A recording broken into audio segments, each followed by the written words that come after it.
Hi there, Jamie Loom, ready for another wonderful story. Good evening to you all. Welcome to Tea with the Druid 132, brought to you by the Order of Bards, Ovids and Druids. Eimear Burke here, and I am just waiting for a few people. Hi, Daniel from Germany. Paul from Northern Ireland, welcome. Just waiting for you to join me before I begin. Hi, Sarah. Okay, so people coming. Great. Hi, Lawrence from Netherlands.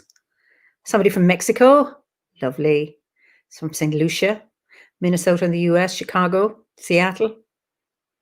Lovely. Hi, Roland. Tronono Wahagat. Oh, lovely. Somebody liking my necklace. Yes. Thank you. Anyway, so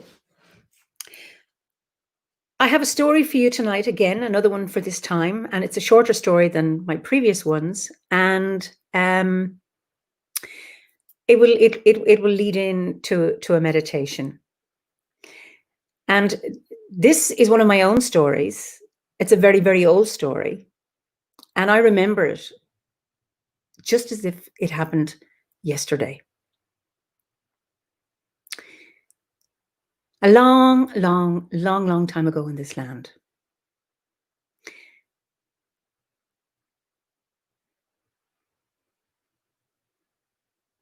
there lived a man called Eochaidh. And he was a very wealthy and powerful man who was known far and wide, not only in this land, but in other lands. And he mixed with the wealthiest and the noblest of people. And he commanded respect and awe, and also fear of those who dealt with him. He was the kind of man that he rewarded any kindness that he ever received and never forgot it. But likewise, he never forgot any ill that was done to him. And he acquired his wealth through, I suppose, fair means and foul. And as it is with such people, no matter how much wealth he had acquired, it was never enough. He always wanted to buy land more, always wanted to have more money, always trying to accumulate and acquire stuff. So he was a great, big and powerful man on the outside, but inside, he was quite small and insecure. Hence, always the need to be making more money and to acquire more wealth. And of course, it never was enough. Anyway, he decided it was time to show off his wealth, even more than he'd done before, and to hold a big feast as a thank you to all those he had done business with who had ever helped him. And he had a very long guest list of the most powerful people of these lands, the wealthiest, the noblest, the kings and queens. They were all on the list. And he was going to have the most lavish of feasts. We have an expression in Ireland. He wanted to have nua gachbi is shan gachji, the freshest of food and the oldest of drink. And that no feast would ever surpass this one. So when he was drawing up his plans and with his advisors, they realized that his great hall was not big enough to host such an event as this. And as money was no object to him, he said, fine, I will build an even bigger, greater hall. So he called his architects and builders and designers, and they designed the most lavish, ostentatious, elaborate, great hall ever seen. And he was very, very pleased with the lavishness of it and its size. And then when it came to decide where they were going to put it, he wanted to site the great hall near his house.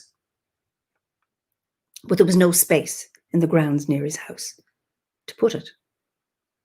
And they looked at the maps of the area, and his builders and architects said, no, there's no place you can. You're going to have to site this way away from the house. And he said, no way. And he looked at the map and he said, what's that? Pointing to a grove. Why don't we cut down those trees? And everybody looked at him in horror. They said, you cannot cut down that. That is a fia neva. That is a sacred grove. Oh, what's a few trees? Sure, I can always grow a few more. And they said, you cannot cut down this fia neva. It's a sacred grove. Our people agreed, made a promise to the Eochaidh the Destroyer before they passed through the Vale to go into the Hollow Hills, that we would look after all of the fia neva in the land. We are honor bound to protect this. Oh, nonsense, nonsense. What's a few trees? It's my land. I own the grove. I can do what I like, and I can cut down the trees. And if you're all going to get upset, I'll plant more trees. And the architects and the builders said, you cannot do that. Well, let's call the Druid, see what she has to say. So I was sent for, and I was very clear. I said, okay, you cannot cut down that fia neva. We are honor bound to protect the integrity and the magic of that place. Now, not only was this a fia neva, inside that fia neva was a linn vanha, a sacred pool, which was also a cóláil brach, which is an Irish expression meaning a gateway to the other world, or an enchanted gateway. And it was to this linn vanha that the Druids of old would come and sit and receive the Eochaidh, which is wisdom and knowledge from the landscape. And the Foy, or the Ovates, would come and collect the healing waters of the linn vanha for their patients. And the bards would come and receive Emas or Awen for their poetry. And it wasn't just the Druids and the Foy, the Ovates and the bards that protected and honoured this place. The local people did. Everybody knew this was a sacred place. So no matter what I did or what I said, I could not persuade Eochaidh that he could not cut down that fia neva. And he ordered the labourers to go down and cut down the trees, but they refused. And he fired them, and he hired more, and they refused. And he got his builders, they refused, and he fired them all. How dare you disobey me? And he could not find one person who would cut down any tree in that fia neva. So he went and got an axe himself, and I watched in horror as he got the axe and he began to sharpen it. And he headed off down towards the fia neva, the sacred grove, and I followed behind him at a distance so he wouldn't see me. All the time praying, I was praying to Donna herself, or to the She, the Eochaidh the Destroyer, that they would, or someone from the other side would stop him from all this devastation. And when he got to the edge of the fia neva, there were beautiful silver birch trees, just majestic, so tall and elegant, swaying gently in the breeze. And up he goes, not able to see their beauty or their magic or their sacredness. All they were to him were obstacles. Obstacles to his feast and him showing off. So he picked up his axe and he swung it. And I watched in horror as he cut down the silver birch tree. Now, it wasn't just what I saw that made my blood run cold. I was frozen to the spot. It was what I heard. The shriek from that tree as the spirit left her chilled me to the very core. I still remember it so well right now. I hope never to hear a sound like that again. Okay. One down. Now, who's next? And he looked around, heading towards the next tree. I'm calling, please, somebody stop this. And he comes up to the next tree and he's about to swing the axe when just before him appears a tall, beautiful woman with long white hair flowing like a cascading waterfall. And she was wearing a blue-green shimmering dress that looked like a flowing river. And her eyes were like deep dark caverns. And she said, "Stop, Eochaidh. Don't you dare cut down that tree. You from now on will be known as Eochaidh on Scriosadóir, Eochaidh the Destroyer. For all you know is devastation and destruction." And he looked at her. "This is my grove. I own it. I will do what I like. And don't you, a mere woman, think you're going to stop me?" He turned his back on her and he went a second time to swing the axe. And just as he was about to hit the tree, "Stop!" she said, "I'm telling you, a second time, don't you dare touch that tree. Your people had an agreement with mine that you would look after the integrity and sacredness of this Fia Neva.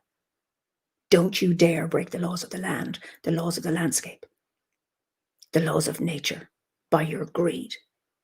And he goes, "As if you could stop me. I told you, it's my grove. I can do what I like." And he went a third time to swing his axe. And she said, "Stop. Don't you dare touch that tree." And he looked at her. And he went and he swung the axe at her. And just as he had it, it was at that point that it occurred to him who it was he was dealing with. Danu, the Great Mother. She had grown taller, and her hair was flowing like a really, really powerful, angry waterfall. Her dress was shimmering even more. And instead of dark caverns for eyes, they were like volcanoes with molten lava within.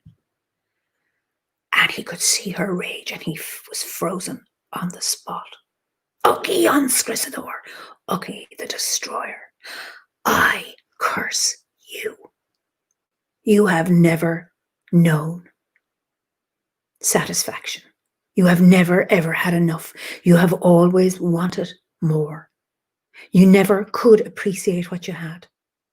And you had a lot. You could have maintained the sovereignty of this land. You could have been a wonderful, powerful leader. But all you have been doing is trying to satisfy an appetite that can never be satisfied. Will I curse you that you will continue this way? You will know nothing but hunger. And no matter how much you consume, you will never know satisfaction. You will never know what it's like to have a full belly again." And with that, he collapsed on the ground. All his arrogance gone, all his power. And all he could be aware of was this gnawing hunger. And he began to scrabble around, eating as much as he could. Grass, weeds, bugs, slugs, worms, snails, anything. Wallowing in the mud, never knowing satisfaction. And he disappeared after that. And nobody heard of him again. That's not the end of the story, though.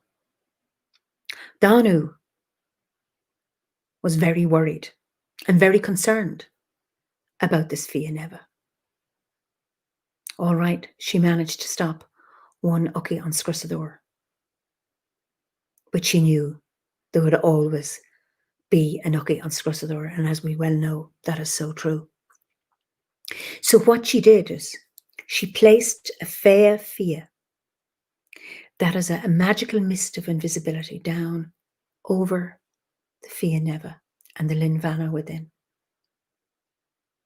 And she said that Fia will be there for 9 times 9 generations, so that nobody could destroy it or disturb it. Now, there have been times since when those with an open heart and an open mind have passed that way, when the Fia has lifted and welcomed somebody in to receive the magic and the healing of that place. And 9 times, 9 generations have passed. So for those of you who have an open mind and an open heart and can honor the sanctity and sacredness of a grove like that, I invite you to come on a little journey with me.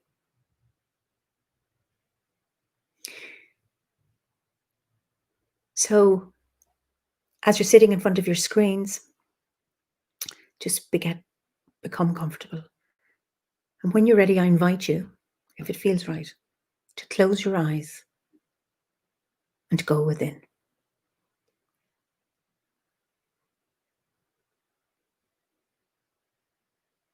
And just bring your awareness to your breath. Breathing in and breathing out. Breathing in and breathing out. Following your in-breath as it enters your body, and following your out-breath as it leaves your body. Remember, with every in-breath, there are possibilities, and with every out-breath, there's a letting go.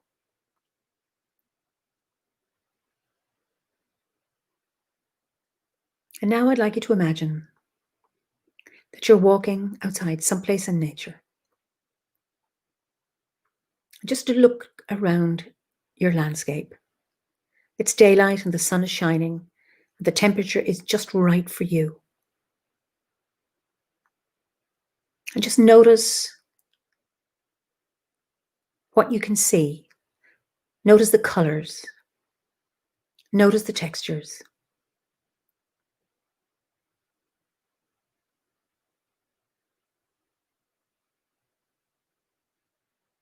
And bring your awareness to what you can hear.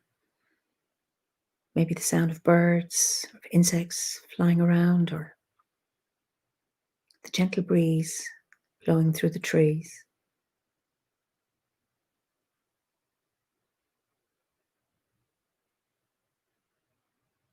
Notice the smells of this place.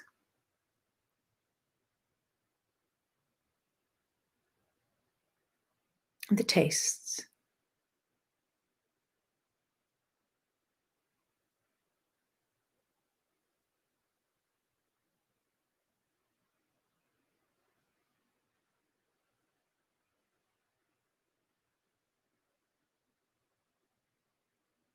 And as you are opening your awareness through the 5 senses to this landscape around you,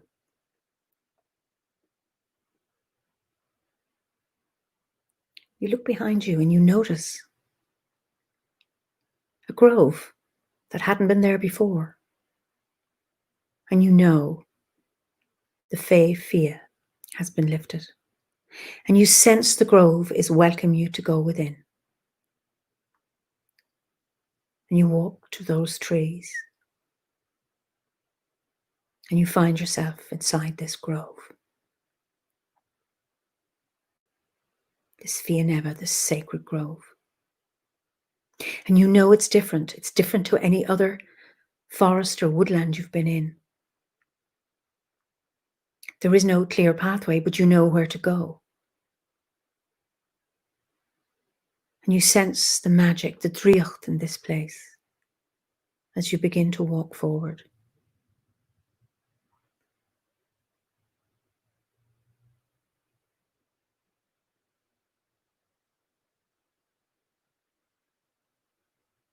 And then you come and you stop. And you feel the earth beneath your feet and how different the quality is to the landscape outside. You can almost hear the earth singing her song, feeling a tingling sensation coming up through the soles of your feet, up through your legs, your thighs, up into your body, filling your body with this magical earth energy. And you look up to the sky. You can see it just through the canopy of the trees.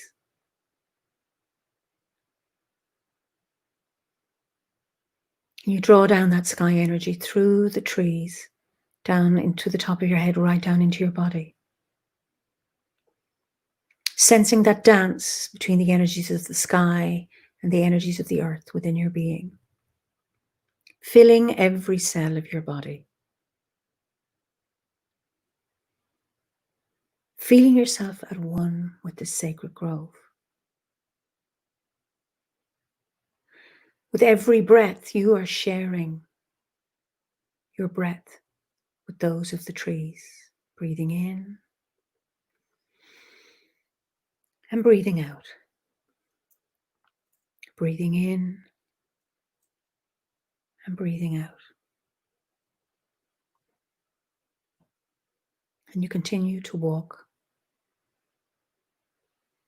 And you know where to go, although there is no path. And you walk until you come to the Linn Vanna, the sacred pool. And you walk up to the edge and you take a look, and it's as clear as glass. And you can see your reflection in this sacred pool.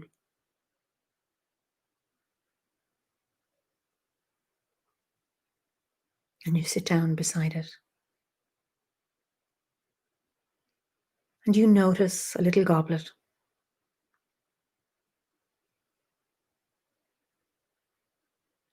And it's a sense you have an invitation to take some of the water from that well. And you take the goblet and you place it in the well. Fill it with the water. And you bless yourself with it in whatever way you like. And you drink it. And as you sip this water, you feel it enter every cell of your body. You receive a gift, this special gift that this water from this Linn Vanna has to offer you. It may be healing, it may be Awen, Imas, Eochaidh.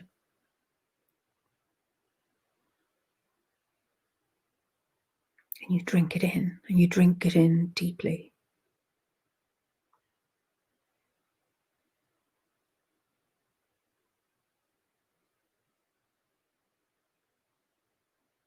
And you spend a few moments there. If you like, you can close your inner eye.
And now I invite you to open your inner eye again. It is time to leave this Linn Vanna. And you get up and you give thanks. Thanks for all that you've received. And you begin to walk back the way you came. Sensing the trees around you and their welcome and love for you.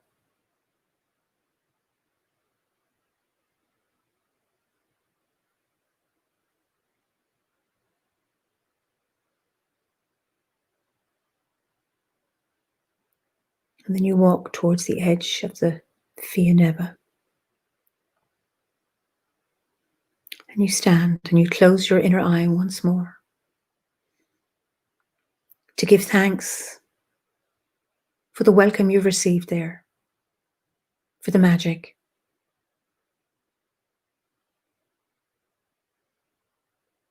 And then you open your inner eye once more and you're back in your own landscape. The Fey Fia has descended on the grove again and you cannot see it. But you know it's there.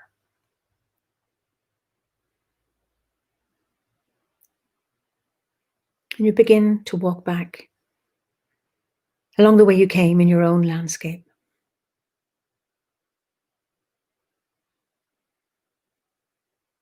And now you allow your awareness of that landscape to fade, becoming aware of your physical body sitting in front of your screen, feeling the chair beneath you and the floor beneath your feet and the ceiling above you, the walls around you. And take a deep breath in. And when you're ready, open your eyes, coming back fully present here and now.